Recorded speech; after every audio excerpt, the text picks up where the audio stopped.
I thought it's brilliant. When I listen to people on the stage, it's an inspiration, you know, to say, you know, I've been this, I've done that, I'm getting a job, I'm living life. It's brilliant. You do get to meet like other people that's kind of been through the same journey as you have, and yeah, meeting new people and all that. That is kind.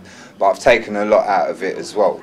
It's been a great day. I mean, what is this, the third Service User Involvement Conference from DDL and the Alliance? And I think it's just getting stronger and stronger. We've got a really good international input this year from Theo van Dam and also from Northern Ireland.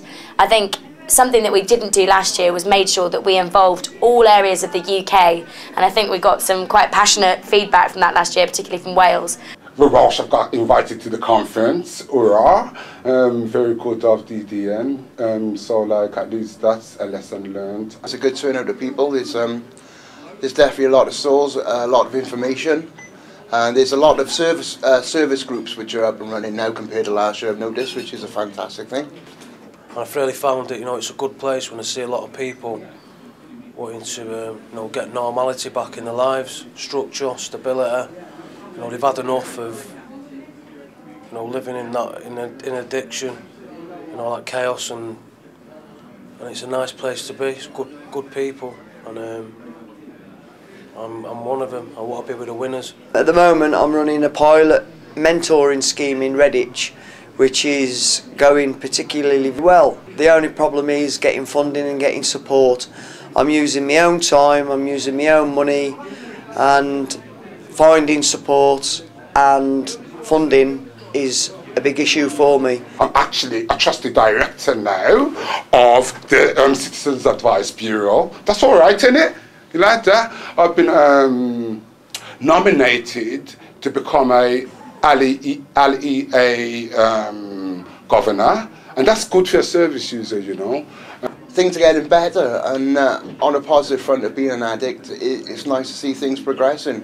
Especially, even though in this part of the country things have been progressing for a while, but it's nice to see things coming into Wales now, and people having an interest in Wales and Wales' drug problems, and it's really nice to see it. It's a dream, but like we dreamt it, we suffered it, and we built it. And Aaron Bevan said that anyway, again, and that's the border. And you know, we've come a long way in a year. Service users in South Wales have been more empowered. He did have me in stitches, and yeah, I found it really interesting what he was saying. Just kind of made me realise that I think Holland is a lot more further advanced than what we are over here. If they were to legalise drugs, any types of drugs, and they were to tax it, then yeah, of course it's going to help with the country's deficit, but is it going to help with a possible increase in the mental health services and their resources and medical resources, drug treatment resources? You know, so you'd balance it up and say, actually, would it really be worth it? He's right what he's saying, but you know, I think politically it's not going to happen in this country, because, you know, drug dealers having a social understanding, and it is, you know, think of the benefits if a drug dealer did have the benefit, you know, he did have an understanding of what his customer's going through when he's selling them stuff, and he's got people are having their legs cut off because the gear's full of, you know, impurities and so on. I'm not sure that I'm really an advocate for legalising any types of drugs, but you know, if that was the route that they'd go down, I wouldn't like to see anything above a Class C drug legalised. You know, not with what I've seen the effects of those drugs. Just freedom, liberal. I like all that. You know, just freedom to do what you want to do, without having that stigma on you. You know, being a drug addict. Everything is trial and error on your own personal addiction. I think nothing works for everyone. There's no such straight cut thing. There's different things for different people. Before there was only AA and Christian rehab, so there's nothing wrong with that. It's all if it works for you, but it didn't work for me. The figures that we get show that there's a big, you know, a proportion of people who have been on methadone programs for a number of years, and I think it works out is about 27%, if I'm quoting correctly, that have been on a prescription for over 5 years. And as a treatment system, I think we are now starting to steer more towards trying to get people off of medication and deal with the more rooted problems of their addiction. Methadone was a German invention. We beat the Germans 3 times, but they kicked our arse with methadone. I think it is kind of down to the individual themselves. I don't think you can kind of turn around and tell anyone that, oh, this is what would be good for you, this is what should happen. I think it should be kind of down to them.